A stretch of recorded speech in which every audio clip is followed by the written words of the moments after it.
Welcome to your Wednesday night love vibes. We want to get inside your heart, your mind, and also find out what's going on, what could be wrong and what could be right. Hey, check it. Rejoice, yes. Embrace your loving connection and rejoice. So if things are going good, or you finally just got married or proposed to, it's okay.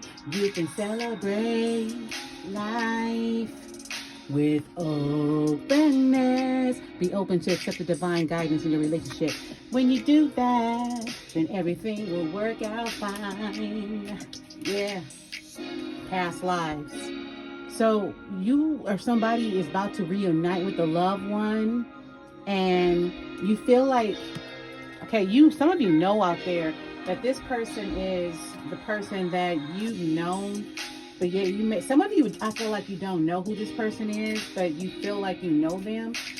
And I feel like when you do meet them, you are going to feel like you guys have known each other. And that's because you have on other past lives, on other timelines, other dimensions. And it's going to be a kindred spirit. For some of you out there, it's your soulmate. Yes, indeed. Okay, let's see what the spirit has next. Clarity. Take time to think about your situation to gain clarity. Everything becomes clear when you take the time and just sit back, process, feel the vibe. You know what I'm saying? Like, you have to stop cluttering your mind with all the what ifs and just live, just enjoy, just, stay in the because see, love conquers all. Don't you see that? Love conquers all. China is the highest vibrating frequency in the earth. Learn, let love show you how to learn from each other, and it will. I see like a give and take in this next relationship you're going to. Yeah, it's a divine connection. Yes. Yeah. All right. Look deeply within to discover your soul purpose in all your relationships, so you can come out on top. Oh, love forever lasting will never stop. Ooh, oh my God, baby. Somebody's getting married. Commitment. It's an important factor to achieve a very successful relationship. So rather than just contemplate on the ring, because I know a lot of y'all out there, y'all just looking for the ring. But think about the commitment that you're making. Commit your mind, your heart, and everything in time will be divine. Yeah. Guilt. Don't let guilt get in the way of your happiness. Because I feel like I'm talking to somebody who is in a loving relationship, but for whatever reason, the other party wasn't giving the attention that they used to give, and you're feeling guilty because you kind of dipped. I'm hearing somebody dipped outside this marriage, y'all. And that ain't cool, but don't feel guilty. I mean, as long as you don't go do it again, you know what I'm saying? Whatever issue or situation you're going through where you felt like, you had to go outside of that relationship, I think like it's worthy enough that the relationship is more pros than cons for you guys to go get some therapy. So you might want to just, take the time to talk it out, discuss it. Now, if you have already discussed it, where you both are on the same page about it, don't let that guilt hold you down, because sometimes that can also ruin a thing, you know what I'm saying? And I feel like whoever I'm talking to out there, like this is a very happy overall relationship, and this person really, really does love you. You know what I'm saying? They love you so much that even though they know you dipped out on them, they didn't say deuces. They was like, I choose you still. I choose you. So you are very lucky, whoever I'm talking to. Yeah. Power. The power of love is like a magnet drawing souls together. Yeah. Do you feel that draw? Yeah, I know you do. And I see the flame, so that's giving me twin flame. Yes. The power of God is here. to chart your love life. They're coming. Somebody say, they're coming. I want you to decree, declare, they're coming. Yeah, yeah, yeah, they're coming on their way. Yeah. Trust. This is all you need now. Trust the process. You need to have trust in a relationship in order for it to flourish. Now, I feel like somebody's in a relationship where, you know, you may have already went to the altar or getting ready to go to the altar. Even if you haven't, you need to trust this person, because I feel like this person that I'm talking to right now, they can't fully trust. I feel like they can't fully trust this new person that they're engaged with, because you feel like you've been through it so many times and you're so stuck on the past, you feel like it's going to be the same scenario. But I'm telling you, Spirit is saying it is safe, baby, to open your heart and to trust. Yeah, yeah, yeah, yeah. Challenges. So there's always going to be challenges. You feel me? All true soul connections involve challenges so that they can overcome. That's why they come to you, so that you can overcome the challenges, because you got to realize you're both two different people. You're both two people with two different mindsets. You're both two people with two different personalities. And essentially, before you met, you were two people with two different lives.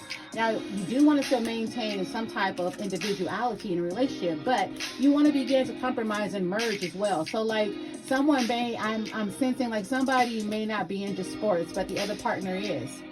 And that can be male or female, because some women, they love sports like I do, and then some males don't, you know. But you sometimes have to compromise, you know. Maybe that other person, they don't like going shopping, like most men don't, as you know. But sometimes the compromise is, okay, look, you go shopping with me, hang out, and then I'll hang out with you this Sunday when it's football, when the football game is on, you know what I'm saying? And so there's always going to be challenges and situations, but that's how you overcome, you know? Yeah, yeah, yeah, yeah. I see a lot of confusion. Okay, so all seekers of truth experience confusion. You know, we just had the trust card. And what this is saying is that you need to ask the divine to provide the answers that you need. So someone is confused. I'm not sure exactly why there's confusion, but you're seeking the truth. Okay, so this is for someone who feel like someone has went outside the relationship. And I'm not the one to sit here and tell you yes or no, even though Spirit just now spoke it to me, if this person can be trusted or not. But the answers that you seek, you need to really, really trust your gut and go within and ask God.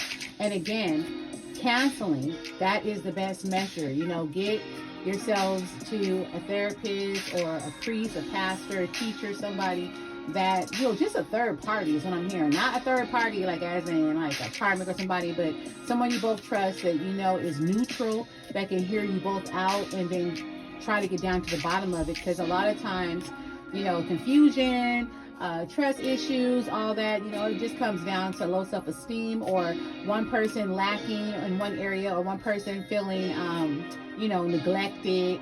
But sometimes, you know, most of the time in a relationship, you don't really know that the other person, you know, that you're not fulfilling their needs, except when that's communicated. And hopefully you trust the person enough that they will listen with an honest heart and mind and ears to hear you all the way out, and you guys try to eradicate, you know, the situation. That's why it's good to do a check-in from time to time in a relationship. Like, okay, you good? You good? You know, is there anything I can do for you? Because, I mean, I feel like, you know, the whole thing is to try to outdo the other person as far as, like, trying to love them and be there for them and support them. And in a very healthy relationship, that should be a mutual thing. Like, that should come across both ways. It should be a give and take. It should never, ever be a situation or scenario where, as in, one of the parties is giving so much of themselves, or they're the one who's buying the gifts, or they're the one just like, you know, always being the nurturer or the supporter, whether that's physical or financial, whatever. There should be equal give or take. So you just, like I said, you just want to talk about it. You know what I'm saying? Yeah. That way you don't suffer the confusion and the illusions. So when you do this, you avoid the trap of mistaking a fantasy for a true soul connection. Because like I was saying, when it comes to, equal give and take, if there's only one party giving and one person taking, then you got to know, hands down, baby doll, that's a toxic relationship.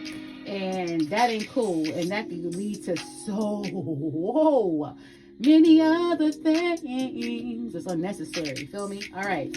Next message. Attraction. Divine soul counterpart. Attraction transcends superficiality. Yes. So you are attracted to someone, and I feel like this is a person that you've been trying to manifest, as well as just being stuck on them. I get a lot of obsession vibes, but at the same time, I feel like this person don't even know you exist. If there's someone that's on the job, or someone in your church or in your community, neighborhood, whatever, I feel like you need to let them know. I mean, and even if it's just someone that's online, you know what I'm saying? Like, I mean, honestly, 9 times out of 10, that person, they're not going to respond to you.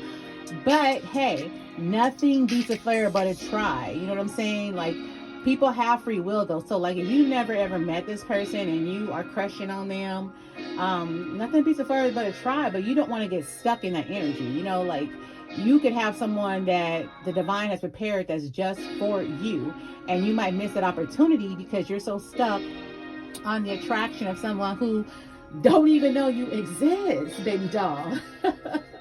So just be careful. That's all I'm saying. All right. Okay. Emotions. Look deep within your emotions.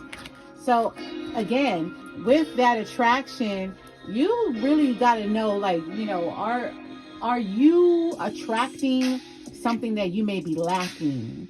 Hear me out now. The reason I say that is because for emotions to come up, and the spirit saying to go deep within, that means that you could be feeling unfulfilled and feeling like your happiness lies in somebody else. And so maybe you're attracted to how this person talks to you, or how this person makes you feel. However this person makes you feel, try to go within and assess what that feeling is and what it is about that person that makes you feel the way you do. And then try to find a way to create that same vibe for yourself. Because when you focus on yourself and your own vibe, you will attract, not chase. Yes. Oh, in the game of love, there's boundaries. You have to have sensible boundaries. It's very important. And I feel like there's a relationship where, okay, I'm hearing the word unwanted. So again, this may be a person that you do know, or a person that's tangible, as in the way of someone you can actually physically, reach out to. Again, this person may be on your job, your neighborhood, your apartment complex, your church, or wherever you congregate with others. If they're that physically close to you, and you do have an attraction for them, like once you've told them, and if they're not willing to, accept your love offer, you have to set boundaries. You know what I'm saying? Like, you have to respect others' boundaries as well. And again, go within. Yeah, let go. And then just let go. Because sometimes it's best to let go and let the universe work things out, right? In divine timing.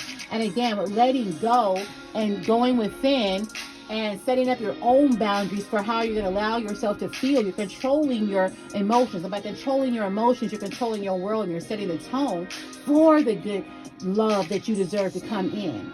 And it may be a while, it may not be a while, but it's not going to come until you go within and you truly, truly start to love yourself. You have to love yourself. You have to. Rekindle. Every relationship has magical moments that can be rekindled. Who am I talking to? Yeah.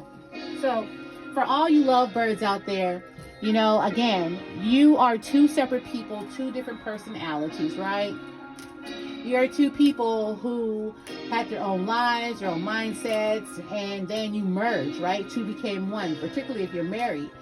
Well, sometimes, a lot of times, because of those factors, there's going to be differences that rise up. There's going to be conditions. There's going to be different mindsets and wants and needs and desires and dreams and likes and dislikes and all of the above. But you have to know that there's always going to be a good time. If there's a season for, the arguing or whatever, but be healthy when choosing your argument. Don't just argue for the sake of it or because it's just a pet peeve you don't like. You know what I'm saying? Because time and life is too short. So make sure that you have effective communication, bottom line, and try to rekindle. If you feel like it's kind of dead in your relationship or kind of stale, crusty, whatever, what I think is helpful that I hear a lot of experts say on this matter is that they go back to their first love, meaning not the person like you first fell in love when you was like 12 years old and it was a school teacher. Nah, I ain't talking about that, big dog. What I am talking about is in the relationship that you're in right now, whatever drew you to that person, whatever it is that made you fall in love with that person or made them fall in love with you, go back to it. So, like, a perfect example. So you met and maybe the dude was hella attracted to how you dress. Maybe you dress very sexy, but, with taste. And he just thought like, wow, like she's the bomb. You know what I'm saying? But then once y'all start living together, because, they always say you never really know a person until you live with them, right? So say y'all living together or even got married, you went even further and got married, tied the knot. And now all of a sudden, since you got this person, you feel like, oh, I can just walk around with my hair tore up. I can just walk around with crust in my eyes. You know what I'm saying? I can walk around with my day 2, day 3 clothes on, ain't washed your ass. Nah, baby doll. That's going to drive anybody away unless they just grind you like that. And, it's a grind fest party. But other than that, you want to keep up with yourself. I ain't saying like, oh, every day you got to dress up and be Miss Baddie or Mr. Badass. You know what I'm saying? But you want to do a majority of the time, and not just for that person, but for your own morale. You know what I'm saying? Like, even if you're just kicking around the house and you want to wear sweatpants because maybe it's winter or you just feeling kind of down or sick or lazy or whatever or cozy, that's cool. But, like, make sure you wash your ass. Make sure you brush your teeth. Make sure you wash your face. And if you are a female, pull your hair back in a ponytail, gel it up, whatever. Just look decent and presentable. So even when you go, like, say, to your room and you cross a mirror or the restroom, whatever, and you look in and you be like, damn, I still look good. Even though I'm in my cities, I still look good. And, that natural side of you will, come out and you'll feel healthy about yourself and you'll start to glow and shine. And even that's something as small as that little detail, trust and believe will draw your partner to you. And then just, putting on a little extra. Maybe, maybe it's the female. She works all day or whatever she does or goes to go grocery shopping and she left you, sitting in your drawers, scratching your ass, whatever. Make sure when she comes back, though, that you looking good. You feel me? Maybe put on some nice ass boxer shorts and pull out that brand new pack of, socks and maybe slick your hair back, whatever. But wash your ass and clean up a little bit and just little tiny details, you know what I'm saying? You might even want to, fix a little snack or two for you and her or whatever, or make up the bed. Maybe you normally don't. Just little bitty things, little small details define the whole picture. Yes, it does. Oh, yeah. Admire. It's time to think of everything that you admire in your partner. Ooh, yes. That's a good one. So with that will definitely restore an old crusty relationship that's stale. Just make a list, like both of you. Now, it may sound kind of corny, so you may want to do it on your own. If the other person doesn't want to, for whatever reason, it doesn't make you look corny. You never know what it may spark. I mean, it doesn't hurt. Maybe they're on their way to work or they're going somewhere and you have some alone downtime. Make a list, and write down all the things you admire about them so they know how much you honor them and how much they are a loving aspect of your life. And now if you can both do it, this is even greater. And you'll see things will begin to change. Yes, they will. Dreams. Share your dreams together and encourage each other to make them a reality. So definitely, again, you're in a relationship. You want to, be on the same page. You want to, it goes back to that give and take. You want to share each other's dreams and goals, and most importantly, you want to do what you can to help them achieve them, even if it's just listening to them, checking in on them, and just, making sure that they're on their A game as far as making a manifest, or even doing some research, or maybe you want to throw some finances behind it. Who knows? But either way, I feel like it's very important that you share your dreams together and you encourage each other. I mean, after all, you guys are together, and particularly if you're married, you're building a future. Hopefully you're building an empire. Hopefully you can be that power couple, you know what I'm saying? And you can make change, and you can leave behind a legacy for your children, or just your family in general. Yes, indeed. Moments. Think of very special moments that brought you much joy with your partner. Again, that kind of associates with dreaming. So moments, again, we're talking about making a list to talk about how much we admire the other person, right? So remember the moments, sit up when you guys both have downtime, you both came home from work, or you're just chilling at home, or wherever you're doing, chilling together. Think about special moments that brought joy for both of you guys. Maybe you guys went to the carnival, whatever, and you guys had a really great time that day. You both were happy, and that energy that you had, try to relive it, because that energy, trust and believe, energy does not leave, you guys. Energy is infinite. That energy will come back and get you in a good way, particularly if it was a great day. So yes, indeed. And for the final one, and I'm going to cut it off because I'll try to do around 21 minutes. The last one is Cupid. Love is in the air when Cupid's around. Yeah. So this is a good read, you guys, because for those of you who aren't in a relationship and you're looking for love, or just loving yourself, love is in the air. Yeah. All right. Now remember, no matter what, always go within and love your damn self. Oh, I'm Lolly Cosmo, and she knows.